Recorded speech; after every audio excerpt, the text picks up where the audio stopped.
mümkün bo'lsa bizmi mishada bir shunaq islom jamiyatining oldida bo'lamdi yoki shu cho'ngroq bir islomning faoliyat olib boradigan yerlarda qayerda bo'lsa bir yerda shuni tutqi qilib bir faoliyat olib borsak deb o'ylayman bir namoyish qilib shundoq qilyotidi mana deb har tarafdanchi namoyishning aman unum bo'ldi u Dilyar Musa quruq gap qilyotidi u vaqt isrofchiligi namoyishning hech qanday unumi yo'q undaq ahamiyatsiz namoyishni qilmas kim deydi ahamiyatsiz deb namoyish deganni har bir inson o'zi yolg'iz qilayotgan namoyishning unumi bo'ldi uni o'zi ko'rolmaydi bu bir kichik ayg'i suyi shu ayg'i suylar qitilib bir daryo bo'ldi har bir odamning qilayotgan yolg'iz turib har qaysi shaharlarning cho'ng maydonlarida turib qilayotgan namoyishlarning unumi bor bu quruq gap vaqt isrofchiligi oqko'k degan vaqt isrofchiligi degan WhatsApp Facebook'larda quruq gap setishning o'zi vaqt isrofchiligi Allah razı olsun şu yalğız namoyish qilayotgan xalqni tashkillab namoyish qilayotgan qarindoshlarimiz şu qitimliq sotning töhfalari hamma töhfalar şu har bir insonga mansub har bir Uyg'urga har bir Sharq Turkistonlik qarindoshlarimiz mansub ashlarning qilayotgan kichik namoyishlardan to'planib chiqayotgan natijalar bu hargiz o Dilyarning kerak undaq gaplarga ishinib qolmaydi davomli namoyishlarni davomlashtirsak Kambiraga jafo tatib biz borsak Dilyar Musaboyev sakrab ketibdi ya biz g'o'dirab baqmasak bordiq keldik deb qancha qitimlar bordiq yana boramiz shundoq namoyish tashkillaydiganlar bo'lsa bir men jinim bilan shu ishga yordamlashishga tayyor mayli iqtisod ketadigan va yoki qandaqli bir ish bo'lsin shundoq bir faoliyatlarni olib borganimiz yaxshi deb qarayman ko'pchilikka rahmat Talg'at sana yana bir vatandagi namoyishlar dunyoga bizning xalqimizningki tiz bukmaydiganligi hech qachon bo'ysunmaydiganligini irodasini bildirdi va Xitoyning zulmini oshkorladi.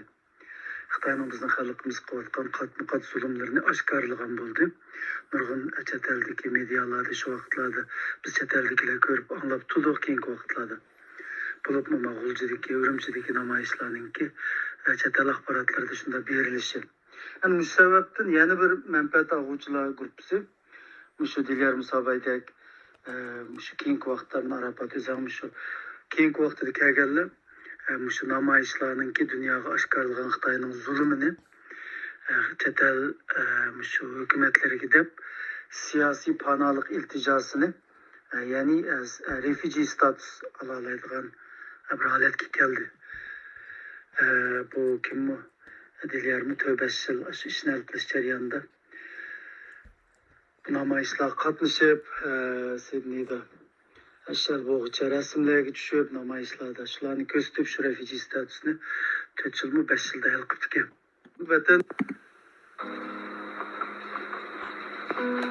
Melbourne'dagi yig'ilib Xitoy konsulxonasining oldida ilib turgan namoyishlari har bir shaharlarda konsulxonalarning oldida xalqlarning sijil olib bo'lgan kunda namoyishlari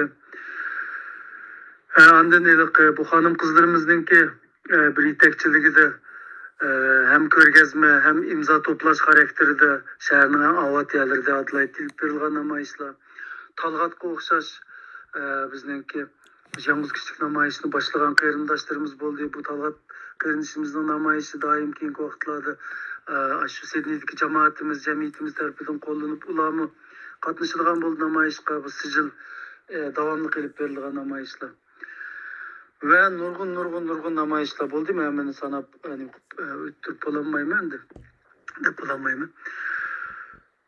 Shu namoyishlarning hammasi unumli bo'ldi degan vaqtda buning ichida bir namoyishni misolga olsak bo'ldi. Masalan, bu Dilyar Musaboyev o'tganda bir ekran chiqib so'zlagan nimasiz debdi bu butun odamni kameraga yig'ib olib unumi bo'lmadi deb. Chunki o'zi qatnashmagandan unumini bilmaydi-ku bu bola.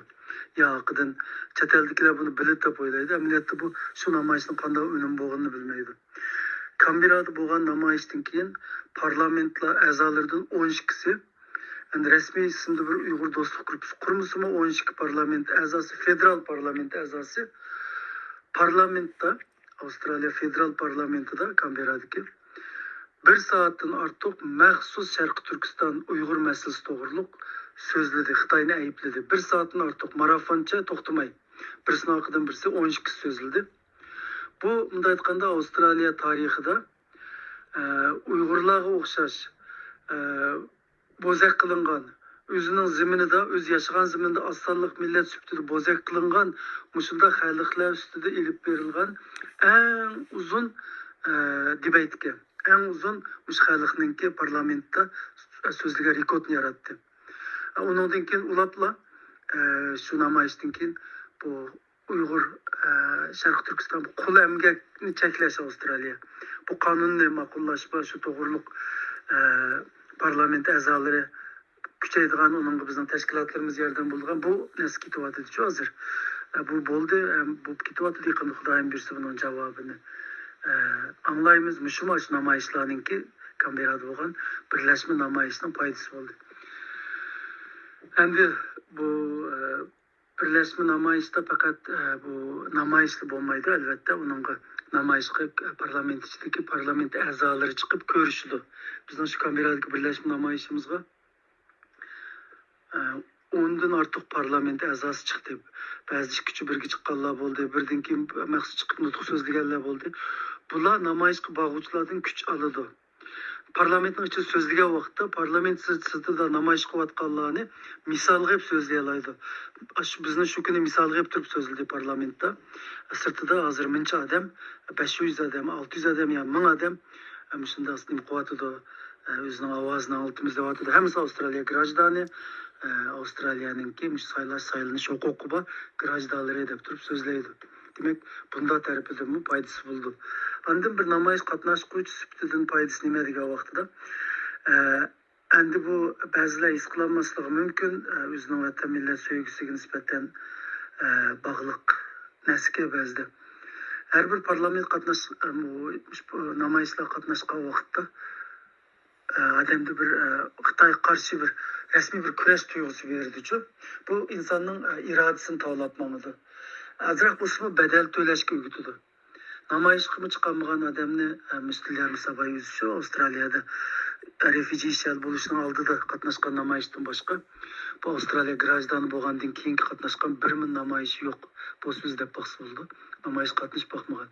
Qatnashgan qarindoshlarimiz qo'lni qo'l tutishib Xitoy konsulxonasining oldida bo'lamdi. Melbournening o'zidagi nurg'un birlashma namoyishlar bo'ldi, Xitoy konsulxon namoyishlar bo'ldi. Shu yerdagi qarindoshlarimizda shu yerda vatanga bir fidokorlik tuyg'usi, vatanga bo'lgan badal to'lashga tayyor bo'lish, bolalarni agashtirib, bolalarni olib chiqib, bolalarga bir millat vatan darsi berish, bunbek muhim. Bu shunday bir namoyishning faqat parlamentga, davlatga siyosat qaror ilish qilib foydasi bo'lib qolmasdan har bir shaxsni shuni irodasini tovlashdimi, buning foydasi bor. Endi bu o'zi turayotgan shaharda, o'zi turayotgan davlatdagi bunday namoyishlarga, siyosiy faoliyatlarga aralashmaganki nurg'un nimishlar bo'layotganini uqmaydi. Shunlashqa namoyishning foydasi yo'q deb o'ylaydi. Uning ustiga namoyish to'g'riliq tushunchasi bek kamchilikka. Namoyishni faqatla bir to'p odam bir yerda to'lashli deb o'ylaydi-ki, unda bo'lmaydi. Namoyish bir birlashgan holatda ilib berildi. Uningda imzolar to'plandi. Shu to'plangan imzolar avatildi, xalqlarga broshurlar taqtildi. Shu taqtilgan broshurda o'zining yerlik hukumat parlament a'zolariga xat yoz, ma'murni parlament aloqa qilish usullari degandek tushunchalar bo'lindi, berildi. Endi bizning millatni beshakayotgan zulm anglitildi. Shu odamlar shu qog'ozlarni topshirib olgan 10 ming odam bo'lsa, ichidan 100 biz to'g'riliq ish bo'lmaganda bir yerda ma'lum bir petition olsun çekip koyduğun ya ki olmasa biz to'g'riliq bir chiqqan xabarni Facebook, Twitter'larda like qildigan ya retweet qildigan mushunday holatga keladi. Yaxshiroq bakrak oldida manqallari parlament o'zining yerlik parlament a'zolariga xat yozdi. Bunda ishlar bo'ldi, bunda misollarni ko'rdik. Bu ishlarni namoyish bilan bir yurish ilib berildi. Andın namoyishda chiqish orqali bizni qo'llayotgan parlament a'zolariga kuch bera olamiz. Biz har doim aqlda deb. Shu parlament a'zolari chiqib shu namoyishlar bilan ko'rishdi. Har qitim yerlik namoyishlarda shu har qanday yerlik namoyishlarda bo'ldi. Andın Avat shahrining ko'chalarida ilib berilgan namoyishlarda Adlayetki namayışlarına özüm katmışta jarayan dis kıldım. Nurgun adamlar ders belgili, nurgun adamlar bilen paranlaş kıldı, nurgun kişi alırgan gibi. Namayış müşündak birlik şekilde müşündak bir tüşme ilip verilgan universal bir karakterini ağan bir şekilde ilip verildi. Bu bir bilmeydiğallahım ders okasın, bu diğer musabaydek. Andın bu arlaşmağındaki yani bir bilmeydiğini bu balınınki. Hazır mı yaşlarımız çıkıvatıdı. Hazır bizden bu yaşlarımız kelgüsü de Avustralya'da şu çetellikle Uygur, Şarkı Türkistanlık bulmagan dilerim sabayın tileyebilir aytkanda Şarkı Türk ulusu bulmaganlardan asaslık kılgan bir namayışlarını, yaşlarını, üniversite okuşlarını teşkil eden bir namayışlarga tayarlık kıvatıdı. Muşundak çoğun tipteki namayışlarını kılımız Avustralya hükümetiga Şarkı Türkistan Uygur irqi qırgınçılığını tanıtımız ve bir şunun hareket kötüşke davet kılımız devatıdı. Onun elbette çoğunlarını kıtılımız hem kollayımız bizim şundak bir faaliyetlerini universal bir birleşme namayışlarını Kudayım birse yeni gün berağı verip parlamentten aldık kılımız ve şu tırışçalığımız arkalık Avustralya hükümetinin Xitayga texim qattiq bo'lishini qo'lga keltira olamiz. Bu bizning şu aldığımız 20 yıldan yakın 30 yıldan yakın Avustralya'da kıvatkan namayışlarının türküsü Avustralya hükümeti Xitayga nispeten intayın qattiq muamilde bolalıdı. Eğer bu namayışlar bolmagan bolsa bunda bir halet kimi kemmigen boladı. Bu namayışның elbette paydası var, tesiri var bununla. Şuna bu namayışın paydası yok desek bulmaydı. Üzümüz arılışıp, üzümüz kirgenden keyin onun bilimiz onun işçilik işlerini, neymiş bu atkallığını. Son dilyar musabay namayışının paydası yok demey. Eğer kalırsam yaşlığa gidilip bizden Avustralya'daki bir emeli iş kısı buldu. Yani bu bağla şu özünün Victoria'daki deniz buydu ki özünün gibi vücutkanda multimilyonluk dağçısı da oturup bu internette, tor dünyası da özüge egeştirip algan bunu bilmeydiğin ballar bilen mevhum dünyadaki düşmanı bilen Don Quixote'dek ilişmay şu özünün uvusudan çıkıp bu real etraftaki dostları bilen, tanışları bilen şular real dünya kaytıp şular bilen görüşüp astola bu Avustralya'da boğatkançılardan haber tapsa, arlaşsa, namayışla katlaşsa çık özünün degenide paydalı iş kılgan buldu. Quruq gap hech kim xo'sh yoqmaydi hozir nazariyasini so'zlab ojroqli xalqni aldigan bilan namoyishning foydasi yo'q deb o'zining atrofidagi qarindoshlari namoyishga vaqtida hech bir bo'lib boqmagan namoyishning nimaligini ko'rmagan birisi qalayimqon so'zlasa albatta shuning nisibisini oladi degan gap. Melbourndagi yig'ilib Xitoy konsulxonasining oldida ilib turgan namoyishlar men shu namoyishning hech qanday ahamiyati yo'q degan gap bu da yuragimga bek qattiq tegdi menimcha. Bek qattiq tegdi. Men hozir Avstraliyaga 2012 yil ketdiman.